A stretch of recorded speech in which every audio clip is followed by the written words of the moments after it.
Hello, I am Tim van der Merel. I'm standing in our family company that has been founded by my grandfather and continued by my uncle and my father. Now, I think 50 years later, my brother and I are continuing the company. I've worked for this company since I was 11, but after my education was finished, I started to work here full-time in a new facility.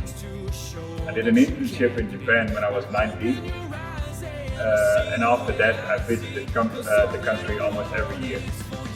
As a company, we've learned a lot in Japan, both with the assortment but also with the knowledge about how to grow lilies. Lilies are grown in Japan much longer than they're grown in Holland, so the knowledge, even though it's mainly small companies, the knowledge of growing lilies is, I would say, higher than it is in Holland. My father and my uncle founded the brand of our company, and the brand logo hasn't changed since.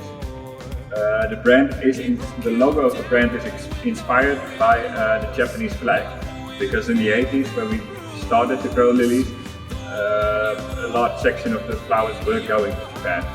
And after that we kept the logo because we think, since lilies originate in Japan, we do think that it makes sense to keep the logo as is.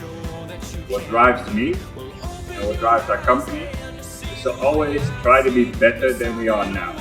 We accept that we don't have a perfect product now, but we can always improve it and learn how to be better and how to get more out of a certain price.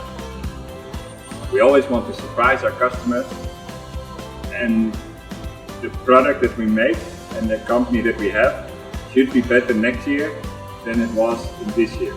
The year after we should be even better than that.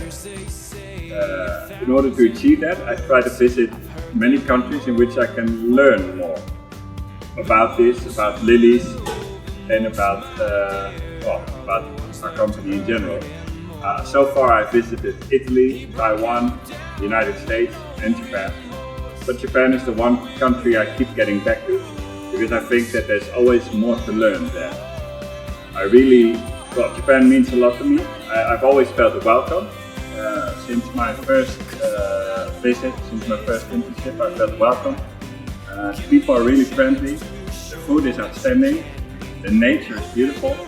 But what I like most is that most of the Japanese people most of the Japanese flower growers also really have a passion for lilies.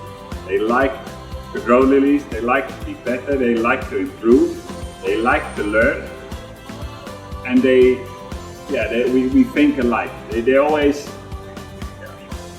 want to be better than they are at the moment. After cutting, the boxes are steamed and disinfected, such that both the ground and the boxes can be reused for another round of planting.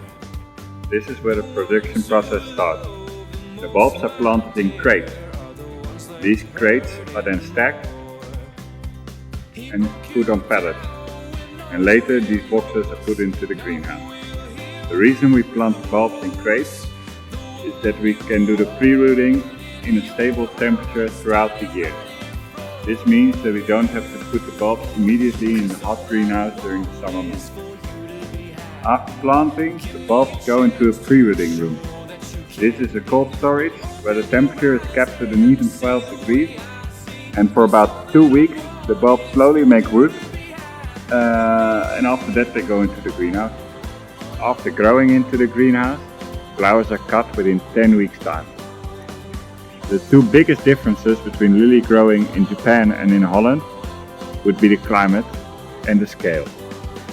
The climate in Japan is harsher than in Holland. The summers are warmer, and in winter there can be a lot of snow in some areas. In Holland, summers are mild and winters are not that cold. This means that we can produce lilies in one place, so we don't have to move around in summer and winter time. Whereas in Japan it's difficult to find a location where you can produce year-round good quality lilies in one and the same place. Another difference is the scale, because Holland produces for a big market of 700 million consumers, in Japan only for 100 million. The scale in which we can grow lilies is a bit larger, but the principles in general are the same. In our company we grow 4.5 million flowers. This is how flowers are harvested in Holland. People cut the flowers and put them in a conveyor belt.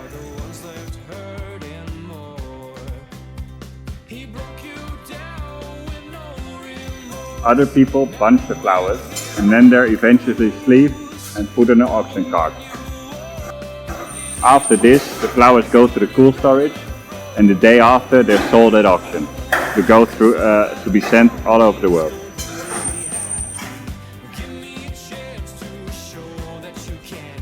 As a company, we want to surprise our customers.